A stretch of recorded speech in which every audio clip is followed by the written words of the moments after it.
നമസ്തേ. ഗീതാ സബരിയയിലേക്ക് സ്വാഗതം. ശ്രീമദ് ഭഗവത്ഗീതയിലെ 3-ാം അധ്യായമായ കർമ്മയോഗത്തിൽ 9-ാമത്തെ ശ്ലോകമാണ് ഇന്ന് നാം ചർച്ച ചെയ്യുന്നത്. ശ്രീ ഭഗവാൻ അർജുനന് കർമ്മയോഗത്തിൻ്റെ പാഠങ്ങൾ പറഞ്ഞു കൊടുത്തുകൊണ്ടിരിക്കുന്നു. അർജുനൻ കർമ്മവിമുഖനായി ശോകമോഹങ്ങൾക്ക് വശംവദനായി തേർത്തട്ടിൽ തളർന്നിരിക്കുന്നു. ഇങ്ങനെ കർമ്മവിമുഖനാവുന്ന അവസ്ഥ അഥവാ ശരിയായ കർമ്മങ്ങൾ തെറ്റായി അനുഷ്ഠിക്കുന്ന അവസ്ഥ നമുക്കൊക്കെ ജീവിതത്തിൽ ഉണ്ടാവുന്നതാണ്. അതിനാണ് മോഹം എന്ന് പറയുന്നത്. ശരിയായതിനെ നമ്മൾ തെറ്റായി കാണുന്നു, തെറ്റായതിനെ ശരിയായി കാണുന്നു. ആ തിരിച്ചറിവില്ലായ്മ, അവിവേകം എന്നർത്ഥം. ആ വിവേകജ്ഞാനമില്ലായ്മ കൊണ്ട് ഉള്ളിൽ തീവ്രമായ മാനസ സന്താപം തപിക്കുന്ന അവസ്ഥ അർജുനനുണ്ടാകുന്നു. നമുക്കും ജീവിതത്തിൽ ഇത് ഉണ്ടാകും. ഇങ്ങനെയാണ് നമ്മൾ ഡിപ്രസ്ഡ് ആവുന്നത്, എന്താണ് ചെയ്യേണ്ടതെന്നറിയാതെ കൺഫ്യൂസ്ഡ് ആവുന്നത്. ഇങ്ങനെ ഈ ജീവിതത്തിൽ ഈ അവസ്ഥ ഉണ്ടാകുമ്പോൾ അതിനെ മറികടക്കാൻ ശ്രീ ഭഗവാൻ ഉപദേശിക്കുന്നത് ജ്ഞാനം വളർത്തിയെടുക്കുക എന്നുള്ളതാണ്. ജ്ഞാനം എന്ന് പറഞ്ഞാൽ എന്നാൽ ശരി, ഞാൻ പുസ്തകം വായിച്ച് കുറച്ച് വിവരങ്ങളുണ്ടാക്കാം എന്നല്ല. ഇവിടെ ജ്ഞാനം എന്നുള്ളത് കൊണ്ട് ഉദ്ദേശിക്കുന്നത് അവനവനെക്കുറിച്ച് അറിയുക, ശരീരമനസ്സുകളെക്കുറിച്ചും ഈ ശരീരമനസ്സുകളിൽ ജീവനായി സാക്ഷി ചൈതന്യമായി ഇരിക്കുന്ന ആത്മാവിനെ, ശരീരമനസ്സുകളെ അറിഞ്ഞുകൊണ്ടിരിക്കുന്ന ആത്മാവ്. ആ ശരീരമനസ്സുകളും ആത്മാവും വ്യത്യസ്ത സ്വഭാവത്തോടു കൂടിയതാണ്. ശരീരമനസ്സുകളെന്ന് പറയുന്നത് കാണപ്പെടുന്നവയാണ്. ശരീരത്തെ കാണാം, മനസ്സിനെ കാണാം. കാണുന്നവനാണ് ആത്മാവ്. അങ്ങനെ വ്യത്യസ്ത സ്വഭാവത്തോടു കൂടിയ ശരീരമനസ്സുകളെയും ആത്മാവിനെയും അനുഭവിച്ചറിയുന്നതിനാണ് ജ്ഞാനം എന്ന് ഭഗവത്ഗീത പറയുന്നത്. ഈ ജ്ഞാനത്തിലൂടെയാണ് മോക്ഷമുണ്ടാവുക. ആത്യന്തിക ദുഃഖ നിവൃത്തി, ഭഗവത്ഗീതയുടെ ഭാഷയിൽ ആത്യന്തിക സുഖമാത്യന്തികം ഉണ്ടാകുന്നത് ഈ ക്ഷേത്രജ്ഞ വിഭാഗജ്ഞാനത്തിലൂടെയാണ്. ശരീരമനസ്സുകളാകുന്ന ക്ഷേത്രവും അതിനെ നിരീക്ഷിക്കുന്ന, അതിനെ അറിയുന്ന ക്ഷേത്രജ്ഞനും തമ്മിലുള്ള വിഭാഗം, അവ തമ്മിലുള്ള വേർതിരിവ്, വ്യത്യസ്ത സ്വഭാവത്തെ അറിയുന്ന നിത്യനായ ആത്മാവും അനിത്യമായ ശരീരമനസ്സുകളും തമ്മിലുള്ള ആ അനിത്യ വിവേകം അറിയുക എന്നുള്ളതാണ് മോക്ഷകാരണം, ദുഃഖനിവൃത്തിക്കുള്ള കാരണം. കാരണം എല്ലാ ദുഃഖങ്ങളും മനസ്സുകളോട് ബന്ധപ്പെട്ടതാണ്. അപ്പോൾ ആ ശരീരമനസ്സുകളോട് ബന്ധപ്പെട്ട ആ ദുഃഖങ്ങളിൽ നിന്ന് ഒരു കാഴ്ചക്കാരനായി മാറി നിൽക്കുന്ന ആളാണ് ഞാൻ. പക്ഷേ ഈ ഒരു അവസ്ഥ നമുക്ക് പെട്ടെന്നുണ്ടാവില്ല. അതുണ്ടാവാനുള്ള ഉപാധി, മാർഗമാണ് കർമ്മയോഗം. ഇതാണ് ഭഗവത്ഗീതയുടെ ഉപദേശം. എന്താണ് കർമ്മയോഗത്തിൻ്റെ പ്രത്യേകത? ഈ ലോകത്ത് എല്ലാ ജീവജാലങ്ങളും നിരന്തരം കർമ്മം ചെയ്തുകൊണ്ടിരിക്കുകയാണ്.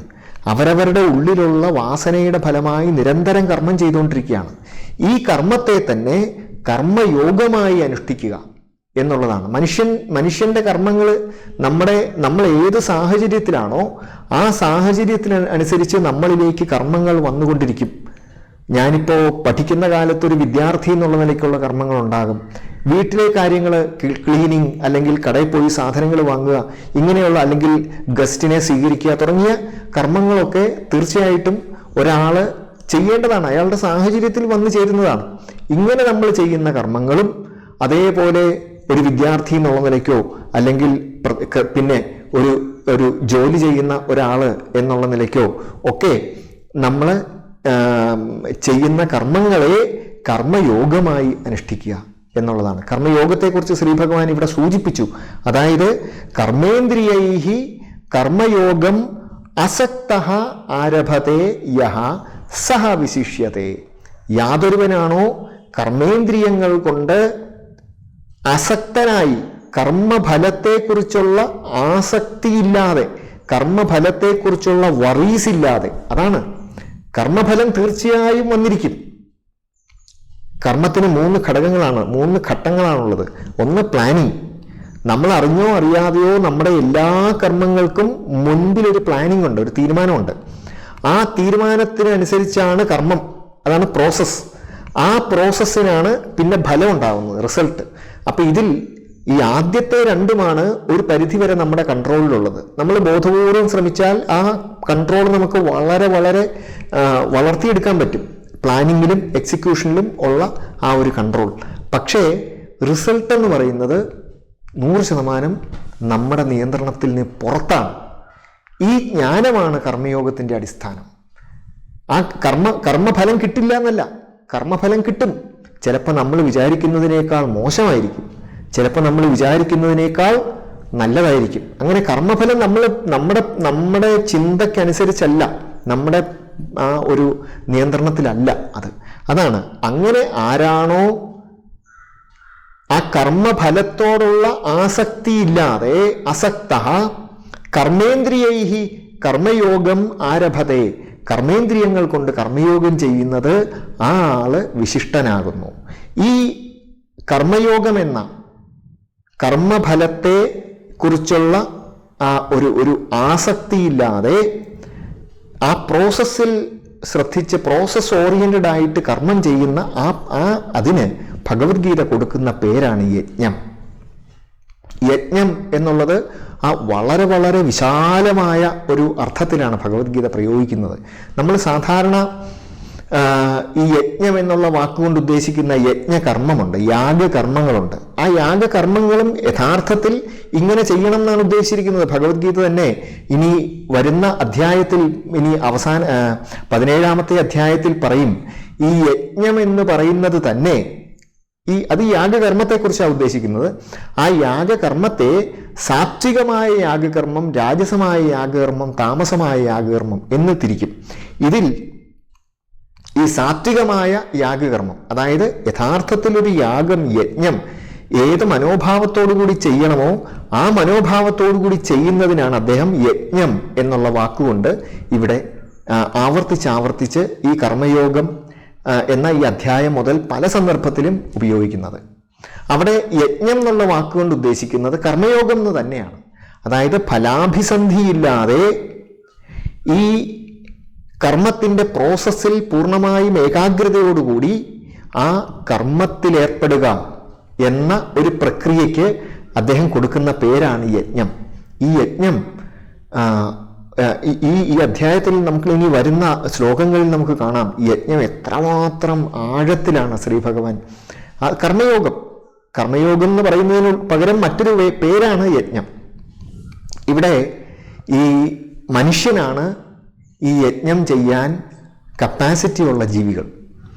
മറ്റ് ജീവികളെ സംബന്ധിച്ച് ഒരുപക്ഷെ അവര് ആ പ്രകൃതിയുടെ ട്രാക്കിൽ തന്നെ, പ്രകൃതിയുടെ പ്രോഗ്രാമിങ്ങിനനുസരിച്ച് ജീവിച്ചു പോകുന്നത് കൊണ്ട് മൃഗങ്ങൾക്കും പക്ഷികൾക്കും മറ്റും അവർക്ക് യജ്ഞം ചെയ്യേണ്ട ആവശ്യം വരുന്നില്ല.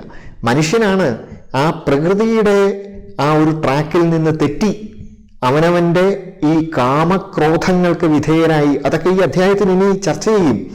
അങ്ങനെ ആ ഡീറെയിൽഡായി പോകുന്നത് മനുഷ്യനാണ്. ആ ഡീറെയിൽഡായി പോകുന്ന മനുഷ്യന് തിരിച്ച് ആ ട്രാക്കിലേക്ക് എത്തിച്ചേരുന്നതിനുള്ള ആ മാർഗമാണ് കർമ്മയോഗം അഥവാ യജ്ഞം. ഇവിടെ ശ്രീഭഗവാൻ പറയുന്നു, ഈ യജ്ഞം അനുഷ്ഠിക്കണമെന്ന് പറയുന്നതിന്, കർമ്മയോഗം അനുഷ്ഠിക്കണം എന്ന് പറയുന്നതിനൊരു കാരണമുണ്ട്. അതെന്താണ് എന്നാണ് ഈ ശ്ലോകത്തിൽ പറയുന്നത്. ഞാനത് വിശദീകരിക്കാം. 9-ാമത്തെ ശ്ലോകം. യജ്ഞാർത്ഥാത് കർമ്മണോന്യത്ര ലോകോയം കർമ്മബന്ധന തദർത്ഥം കർമ്മ കൗന്ദേയ മുക്തസംഗ സമാചര. യജ്ഞാർത്ഥാത് കർമ്മണഃ അന്യത്ര ലോകോ അയം കർമ്മബന്ധനഃ. അയം ലോകഃ കർമ്മബന്ധനഃ. യജ്ഞാർത്ഥാത് കർമ്മണഃ അന്യത്ര അയം ലോകഃ കർമ്മബന്ധനഃ.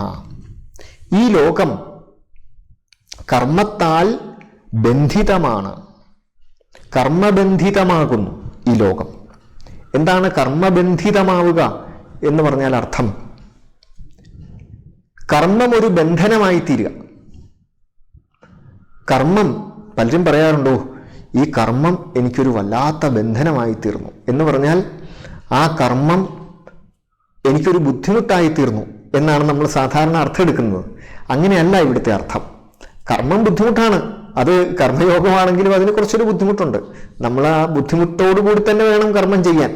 അതിന് നമ്മൾ ആ മനസ്സിൻ്റെ റെഡിനെസ്സാണ് ആവശ്യം. ആ റെഡിനെസ്സിലൂടെ നമ്മൾ ആ ബുദ്ധിമുട്ടിനെ ഓവർകം ചെയ്തേ പറ്റുള്ളൂ.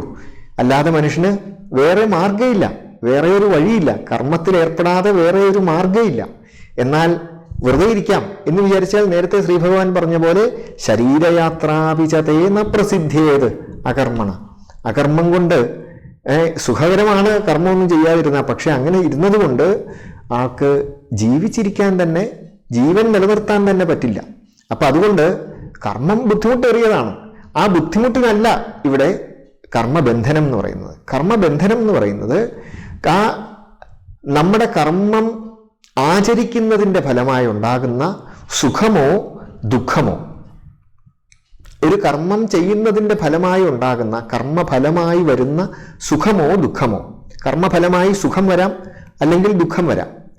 ഇത് നമ്മുടെ മനസ്സിൽ വീണ്ടും വീണ്ടും നമ്മളെ ബുദ്ധിമുട്ടിച്ചുകൊണ്ട് നമ്മുടെ നിയന്ത്രണത്തിന് വിധേയമല്ലാതെ നമ്മുടെ മനസ്സിലേക്ക് കടന്നു വരുന്ന ആവർത്തിച്ച് വരുന്ന ചിന്തകളാണ് ബന്ധനം എന്ന് പറയുന്നത്.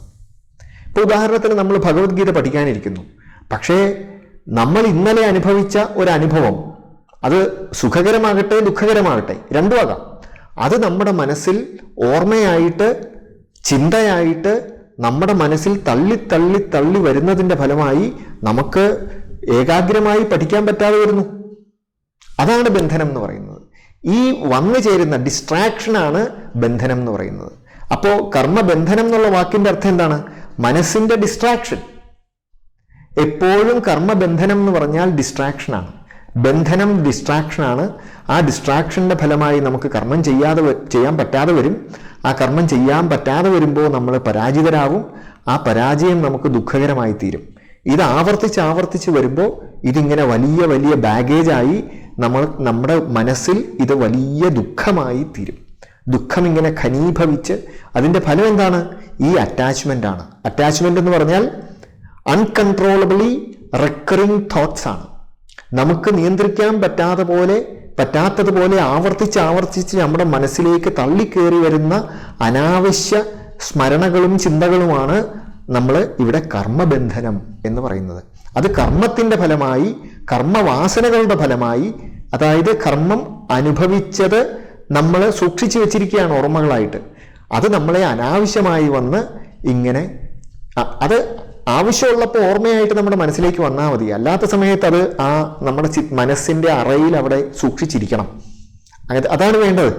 അങ്ങനെ ഇരുന്നാൽ നമ്മൾ ആ കർമ്മബന്ധനത്തിൽ നിന്ന് നമ്മൾ ഫ്രീ ആയി, മുക്തനായി എന്ന് പറയാം. അതാണ് മുക്തി, മോക്ഷം. ഈ മോക്ഷം എങ്ങനെ ഉണ്ടാകുന്നു? അതാണ് പറയുന്നത്. യജ്ഞാർത്ഥാത് കർമ്മണഃ അന്യത്ര. ഈ യജ്ഞത്തിന് വേണ്ടി അഥവാ കർമ്മയോഗത്തിന് വേണ്ടി, അഥവാ കർമ്മയോഗമെന്ന രീതിയിൽ, എന്താണ് കർമ്മയോഗം എന്ന രീതി? നേരത്തെ പറഞ്ഞു, അസക്തഃ. ആ കർമ്മഫലത്തിൽ ആസക്തിയില്ലാതെ, ആ കർമ്മഫലത്തെക്കുറിച്ച് വറീഡാവാതെ, കർമ്മഫലം എന്തായാലും അത് സുഖമാകട്ടെ ദുഃഖമാകട്ടെ, ജയമാകട്ടെ പരാജയമാകട്ടെ, ജീവിതത്തിൽ അതിങ്ങനെ രണ്ടും മാറി മാറി വരും. അങ്ങനെ വരാത്ത ഒരാളും ഇല്ല. അതാണ് നമ്മൾ മനസ്സിലാക്കേണ്ട സത്യം. എല്ലാവർക്കും ജീവിതത്തിൽ എപ്പോഴും വിജയം മാത്രവും എപ്പോഴും പരാജയം മാത്രവും ഉണ്ടാവുന്നില്ല. ജീവിതത്തിൽ വിജയവും പരാജയവും മാറി മാറി മാറി വന്നുകൊണ്ടിരിക്കും. അപ്പോൾ വിജയം വരുമ്പോൾ അങ്ങോട്ട് വല്ലാതെ അഹങ്കരിക്കുകയും സന്തോഷിക്കുകയും ചെയ്യുക. അതേപോലെ പരാജയം വരുമ്പോൾ നമ്മൾ ഡിപ്രസ്ഡായി, ആദാ കഴിഞ്ഞു എന്ന് വിചാരിക്കുക. ഇത് രണ്ടും വേണ്ട. നമ്മൾ വീണ്ടും നമ്മുടെ മനസ്സിനെ ഏകാഗ്രമാക്കി നമ്മുടെ കർമ്മത്തിൽ അങ്ങനെ സ്റ്റെപ്പ് ബൈ സ്റ്റെപ്പായിട്ട് മുമ്പോട്ട് പൊയ്ക്കൊണ്ടിരിക്കുക. ആ പ്രോസസ് ഓറിയൻറ്റഡ് ആയിട്ട് ഇങ്ങനെ പൊയ്ക്കൊണ്ടിരിക്കുക. ഇതാണ് ഭഗവത്ഗീത നമുക്ക് തരുന്ന എത്ര ബ്യൂട്ടിഫുൾ ആയിട്ടുള്ള ഒരു ഉപദേശമാണ് എന്ന് ആലോചിച്ചു. എത്ര പ്രാക്ടിക്കലായിട്ടുള്ള ഉപദേശമാണെന്ന് ആലോചിച്ച് നോക്കൂ. അതാണ് ആ യജ്ഞത്തിനായി നമ്മൾ കർമ്മം ചെയ്താൽ, കർമ്മയോഗം എന്ന രീതിയിൽ കർമ്മം ചെയ്താൽ ഈ കർമ്മബന്ധനം നമുക്കുണ്ടാവില്ല. കാരണം എന്താണ്? നമ്മൾ കർമ്മഫലം എന്നത് നമ്മുടെ നിയന്ത്രണത്തിലല്ല എന്നറിഞ്ഞ് ആ കർമ്മഫലത്തെക്കുറിച്ചുള്ള നമ്മുടെ ഒരു ആസക്തി, അതിനെക്കുറിച്ചുള്ള വറീസ്, അതിനെക്കുറിച്ചുള്ള വേവലാതി നമ്മൾ ഒഴിവാക്കിക്കൊണ്ട് നമ്മൾ കർമ്മം ചെയ്യുകയാണ്. അത് ഒരു ദിവസം കൊണ്ട് പറ്റില്ല. അതിങ്ങനെ പ്രാക്ടീസ് ചെയ്ത് വളർത്തിയെടുക്കണം. അതാണ് ഈ യജ്ഞം എന്ന് പറയുന്നത്. അങ്ങനെ ആ യജ്ഞാർത്ഥാത്, യജ്ഞത്തിന് വേണ്ടി ചെയ്യുന്ന കർമ്മത്തിൽ നിന്ന് ഒഴിച്ച്, അതാണ് അന്യത്ര. ആ യജ്ഞത്തിന് വേണ്ടി ചെയ്യുന്ന കർമ്മമാണെങ്കിൽ ആ കർമ്മം കർമ്മബന്ധനം ഉണ്ടാക്കുന്നില്ല. കാരണം എന്താണ്? കർമ്മബന്ധനത്തിന് കാരണമായ ആ ഫലത്തോടുള്ള അത്യാസക്തി നമുക്കില്ല. യജ്ഞം ചെയ്യുമ്പോൾ അഥവാ കർമ്മയോഗം ചെയ്യുമ്പോൾ കർമ്മഫലത്തോടുള്ള ആ അഭിസന്ധി ഇല്ല, ആ നമ്മുടെ അത്യാർത്തി ഇല്ല. അതെന്തുമാകട്ടെ എന്നുള്ള രീതിയിൽ ഒരു വളരെ ഡിറ്റാച്ച്ഡ് ആയിട്ടുള്ള ഒരു മെന്റാലിറ്റിയാണ് നമ്മൾ അതിനോട് സ്വീകരിക്കുന്നത്. അത് നമ്മൾ കാലം കൊണ്ട് വളർത്തിയെടുക്കണം. ആ വളർത്തിയെടുക്കുന്നതാണ് ഇവിടുത്തെ പ്രോസസ്സ് എന്ന് പറയുന്നത്. കർമ്മം ചെയ്യുമ്പോൾ ആ കർമ്മഫലത്തോടുള്ള നമ്മുടെ ഒരു അത്യാർത്തി, കർമ്മഫലം ഇന്നത് വന്നാലേ ഞാൻ അത് വരണം, അത് വന്നില്ലെങ്കിൽ എന്ന് വിചാരിക്കരുത്. വരുന്നത് വരട്ടെ എന്ന് വിചാരിച്ച് നമുക്ക് ചെയ്യാനുള്ളത് നമ്മൾ കൃത്യമായി നമ്മുടെ ആ ഒരു പ്രോസസ് ഓറിയൻറ്റഡായി സ്റ്റെപ്പ് ബൈ സ്റ്റെപ്പായിട്ട് നമ്മൾ മുമ്പോട്ട് ചെയ്തു പോകുന്നതിനാണ് ആ യജ്ഞം അഥവാ കർമ്മയോഗം എന്ന് പറയുന്നത്. അങ്ങനെ കർമ്മയോഗം ചെയ്യുമ്പോൾ ആ കർമ്മബന്ധനം ഉണ്ടാകുന്നില്ല. അതാണ് യജ്ഞാർത്ഥാത് കർമ്മണഃ അന്യത്ര. ആ യജ്ഞം എന്ന നിലയിൽ ചെയ്യുന്ന കർമ്മത്തിൽ നിന്ന് അന്യമായവയിൽ നിന്ന്, അതാണ് അന്യത്ര, അന്യമായവയിൽ നിന്ന് അയം ലോകഃ കർമ്മബന്ധനഃ, ഈ ലോകം കർമ്മബന്ധനത്തിൽ പെട്ടിരിക്കുന്നു. മറ്റ് കർമ്മയോഗം എന്ന നിലയ്ക്കല്ലാതെ മറ്റ് കർമ്മങ്ങളുടെ സ്വഭാവം എന്താണ്? കർമ്മഫലത്തെക്കുറിച്ചാണ് എപ്പോഴും നമ്മുടെ ആലോചന. ഈ കർമ്മം ചെയ്തുകൊണ്ടിരിക്കുമ്പോൾ പ്ലാനിങ്ങിലോ പ്രോസസ്സിലോ അല്ല നമ്മുടെ മനസ്സ്. നമ്മുടെ മനസ്സ് എവിടെയാണ്? ഇതിൻ്റെ മൂന്നാമത്തെ ഘട്ടമായ ഈ റിസൾട്ട് എനിക്ക് എങ്ങനെ ഉണ്ടാകും എന്നുള്ള വറിയോടുകൂടിയാണ് ഞാൻ കർമ്മം ചെയ്യുന്നത്. അപ്പം എനിക്ക് പ്രോസസ്സിനകത്ത് വേണ്ട പോലെ ശ്രദ്ധിക്കാൻ പറ്റില്ല. അതാണ് മനുഷ്യ മനസ്സിൻ്റെ സ്വഭാവം. എനിക്ക് ഇന്ന കർമ്മം ചെയ്യുമ്പോൾ ഇന്ന റിസൾട്ട് കിട്ടണം എന്ന് നിർബന്ധമായി മനസ്സിൽ വിചാരിക്കുന്നു. ഈ റിസൾട്ട് കിട്ടിയാൽ മാത്രമേ ഞാൻ സന്തോഷിക്കുള്ളൂ, അല്ലാതെ മറ്റൊരു റിസൾട്ടായി പോയാൽ ഞാൻ തകർന്നു എന്ന ചിന്തയോടുകൂടി പ്രവർത്തിക്കുമ്പോൾ നാച്ചുറലി നമ്മൾ വിചാരിക്കുന്നത് പോലെ ആവില്ല റിസൾട്ട് ഒരിക്കലും. അപ്പൊ അതിൻ്റെ ഫലമായി നമ്മുടെ മനസ്സ് ആഴത്തിൽ വറീഡാകുന്നു, ദുഃഖിതമാകുന്നു. ഈ ദുഃഖിതമാകുമ്പോൾ അതിൻ്റെ ഫലമായി അടുത്ത തവണ കർമ്മം ചെയ്യുമ്പോൾ അത് വീണ്ടും ഈ പറയുന്ന കർമ്മഫലത്തെ ഉദ്ദേശിച്ചുകൊണ്ടാണ് കർമ്മം ചെയ്യുന്നത്. അതുകൊണ്ട് തന്നെ അത് വീണ്ടും പ്രോസസ് ഓറിയൻറ്റഡ് അല്ലാതെ ആയിത്തീരുന്നു. ആ കർമ്മത്തിന് പരാജയം വന്നു ചേരുന്നു. അപ്പൊ ഇങ്ങനെ അതാണ് കർമ്മബന്ധനം എന്ന് പറയുന്നത്. കർമ്മം തന്നെ ബന്ധനമായി തീരുക. അവിടെ കർമ്മം എന്ന് ഉദ്ദേശിക്കുന്നത് ഈ കർമ്മത്തിന് രണ്ടർത്ഥമുണ്ട്. ഒന്ന് ആക്ഷൻ എന്നുള്ള അർത്ഥമുണ്ട്. രണ്ട്, ഈ ആക്ഷൻ്റെ അനുഭവം നമ്മുടെ സ്മരണയായി നമ്മളിൽ സൂക്ഷിക്കുകയും അത് വാസനയായി തീരുമ്പോൾ ആ വാസനയ്ക്കും കർമ്മം എന്ന് പറയും. നമ്മുടെ ഉള്ളിലെ പ്രേരണയ്ക്കും കർമ്മം എന്ന് പറയും. ആ ഉള്ളിൽ ഉള്ള ആ പ്രേരണയായിട്ടുള്ള ബന്ധനം, ആ പ്രേരണ തന്നെ, ആ കർമ്മം തന്നെ ബന്ധനം ആയിത്തീരുക. ഇതിനു മുമ്പ് ചെയ്ത കർമ്മങ്ങളും ആ കർമ്മങ്ങളുടെ അനുഭവങ്ങളും നമ്മുടെ ഉള്ളിൽ കിടന്നിട്ട് നമ്മളെ ഡിസ്ട്രാക്ട് ചെയ്തുകൊണ്ടിരിക്കുക. അപ്പം അതേസമയം കർമ്മയോഗത്തിൽ ഏർപ്പെടുന്ന ഒരാളെ സംബന്ധിച്ച് ആ ഡിസ്ട്രാക്ഷൻ ഉണ്ടാവില്ല. കാരണം എന്താണ്? ഡിസ്ട്രാക്ഷന് കാരണമായിട്ടുള്ള കർമ്മഫല അഭിസന്ധി നമ്മൾ ഉപേക്ഷിച്ചിരിക്കുന്നു. കർമ്മഫലത്തോടുള്ള നമ്മുടെ ആഭിമുഖ്യം, അതിനോടുള്ള അത്യാഗ്രഹം, അതേക്കുറിച്ചുള്ള നമ്മുടെ വറീസ് നമ്മൾ ഉപേക്ഷിച്ചിരിക്കുന്നു. അതുകൊണ്ട് തന്നെ കർമ്മം ഒരു ബന്ധനമാവാതിരിക്കുന്നു. ഇപ്പൊ ബന്ധനം എന്നുള്ളത് നമ്മൾ കൃത്യമായി മനസ്സിലാക്കണം. എന്താണത്? അൺകൺട്രോളബിളി റെക്കറിങ് തോട്ടാണ്. നമുക്കൊരിക്കലും നിയന്ത്രിക്കാൻ പറ്റാത്തതുപോലെ നമ്മുടെ മനസ്സിലേക്ക് ഡിസ്ട്രാക്ഷനായി വന്ന് കയറിക്കൊണ്ടിരിക്കുന്ന ഓർമ്മകളും ചിന്തകളുമാണ് ബന്ധനം എന്ന് പറയുന്നത്. അപ്പോ യജ്ഞാർത്ഥാത് കർമ്മണഃ അന്യത്ര അയം ലോകഃ കർമ്മബന്ധനഃ തദർത്ഥം കർമ്മ കൗന്ദേയ മുക്തസംഗ സമാചര. തദർത്ഥം, ആ യജ്ഞത്തിനായിക്കൊണ്ട് അഥവാ കർമ്മയോഗത്തിനായിക്കൊണ്ട്, കർമ്മം തന്നെ യോഗം എന്ന രീതിയിൽ, കർമ്മം തന്നെ നിനക്ക് ഏകാഗ്രത ഉണ്ടാകാനുള്ള മാർഗം എന്ന രീതിയിൽ ഡിസ്ട്രാക്ഷൻ മനസ്സിൽ നിന്ന് ഒഴിവാക്കി മനസ്സിൽ ആ കർമ്മത്തിൻ്റെ പ്രോസസ്സിൽ ഏകാഗ്രത ഉണ്ടാകാൻ ഉള്ള ഒരു മാർഗം എന്താണ്? ആ കർമാനുഷ്ഠാനം തന്നെ എന്ന രീതിയിൽ നീ യജ്ഞം അനുഷ്ഠിച്ചാൽ, ആ യജ്ഞത്തിനു വേണ്ടി നീ കർമ്മം ചെയ്താൽ നിനക്ക് കർമ്മബന്ധനം ഉണ്ടാവില്ല. അതുകൊണ്ട് ആ തദർത്ഥം കർമ്മ കൗന്ദേയ, കൗന്ദേയ കുന്തിയുടെ പുത്രനായിട്ടുള്ളവനെ, ആ കുന്തി ഒരു കർമ്മയോഗിയാണ് എന്ന സൂചനയും കൂടെ അവിടെ കൗന്ദേയ എന്നുള്ള വാക്കിലുണ്ട്. നീ നിന്റെ അമ്മയെ കണ്ടുപഠിക്കൂ എന്ന ഒരു സൂചനയാണത്. മുക്തസംഗ സമാചര, സംഘമില്ലാത്തവനായി, സംഘത്തിൽ നിന്ന് മുക്തനായി, അതാണ് മുക്തി. സംഘം എന്ന് പറഞ്ഞാൽ കർമ്മഫലത്തോടുള്ള സംഘമാണ്. ഈ കർമ്മത്തിന് എനിക്ക് ഇന്ന ഫലം, എനിക്ക് വിജയമുണ്ടാകണം, എപ്പോഴും വിജയമുണ്ടാകണം. എല്ലാവരും വിജയം വേണമെന്നാണ് ആഗ്രഹിക്കുക. പക്ഷേ അത് നമ്മുടെ ഒരു വറിയായി തീർന്നു കഴിഞ്ഞാൽ പരാജയവും ഉണ്ടാകും എന്ന് നമ്മൾ അറിയണം. വിജയവും പരാജയവും ഒരേ നാണയത്തിൻ്റെ രണ്ട് വശമാണ്. ജീവിത അനുഭവത്തിൻ്റെ സ്വാഭാവികമായ രണ്ട് വശങ്ങളാണ് എന്ന് ഒരല്പം ഒരു ഡിറ്റാച്ച്മെൻറ്റോടുകൂടി അതിനെ നമുക്ക് കാണാൻ കഴിഞ്ഞാൽ അതാണ് മുക്തസംഗ. ആ സംഘത്തിൽ നിന്ന്, അതിനോടുള്ള ആ ഒരു അത്യാർത്തിയിൽ നിന്ന് മുക്തനായിക്കൊണ്ട്, ആ ഒരു ലെറ്റ് ഗോ മെൻറ്റാലിറ്റിയോടുകൂടി എന്നർത്ഥം. മുക്തസംഗ സമാചര, നീ ആചരിക്കുക, നീ അതാണ് വേണ്ട പോലെയുള്ള ആചരണം, അത് നീ ചെയ്യുക എന്നാണ്. തദർത്ഥം, യജ്ഞത്തിനായിക്കൊണ്ട് അഥവാ കർമ്മയോഗത്തിനായിക്കൊണ്ടുള്ള കർമ്മം. അല്ലയോ കൗന്ദേയ, നീ മുക്തസംഗനായി. എന്തിനോടാണ് സംഘം? കർമ്മഫലത്തോട്. അതായത് ഇന്ന ഫലം ഉണ്ടാവണം, എനിക്ക് എൻ്റെ കർമ്മത്തിന് ഇന്ന ഫലം ഉണ്ടാവണം. ഇവിടെ ഞാൻ യുദ്ധം ചെയ്യുമ്പോൾ അത് ധർമ്മസംരക്ഷണത്തിനാണ് എന്ന ബോധ്യം അർജുനനുണ്ടാവണം. അതേസമയം അർജുനൻ എന്ത് വിചാരിക്കുന്നു? ഞാൻ എൻ്റെ ബന്ധുക്കളെയാണല്ലോ,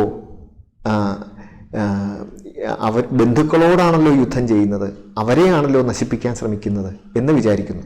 പക്ഷേ ഈ ബന്ധുക്കളാണ് അധർമ്മത്തിൻ്റെ ഭാഗത്ത് നിന്ന് യുദ്ധം ചെയ്യുന്നത്. മഹാഭാരതത്തിൽ പല പല പല പല പല സ്റ്റെപ്പുകൾ കഴിഞ്ഞിട്ട് അവസാനമാണ് ഈ യുദ്ധത്തിൽ എത്തിച്ചേരുന്നത്. നിവൃത്തിയില്ലാതെയാണ് യുദ്ധത്തിൽ എത്തിച്ചേരുന്നത്. അപ്പോൾ ഈ ഒരു യുദ്ധം എന്ന് പറയുന്നത് ഇവിടെ അർജുനനെ സംബന്ധിച്ച് ഒരു കർമ്മയോഗമായി, ഒരു യജ്ഞമായി അനുഷ്ഠിക്കണം എന്നാണ് ശ്രീ ഭഗവാൻ ഇവിടെ പറയുന്നതിൻ്റെ അർത്ഥം. ഇത് നമ്മൾ ഓരോരുത്തരും നമ്മുടെയും കർമ്മങ്ങൾ കർമ്മയോഗമായി അനുഷ്ഠിക്കുകയാണെങ്കിൽ അത് നമ്മളെ ഒരു നമ്മുടെ മനസ്സിൽ കർമ്മബന്ധനമായി അനുഭവപ്പെടാതെ നമുക്ക് ഫ്രീ മൈൻഡോടുകൂടി സന്തോഷത്തോടുകൂടി നമുക്ക് കർമ്മത്തിലേർപ്പെടാൻ സാധിക്കും. ഗീതാസപര്യയുടെ ഇനി വരുന്ന എപ്പിസോഡുകളിലേക്ക് സ്വാഗതം ചെയ്തുകൊണ്ട് നിർത്തട്ടെ. നമസ്കാരം.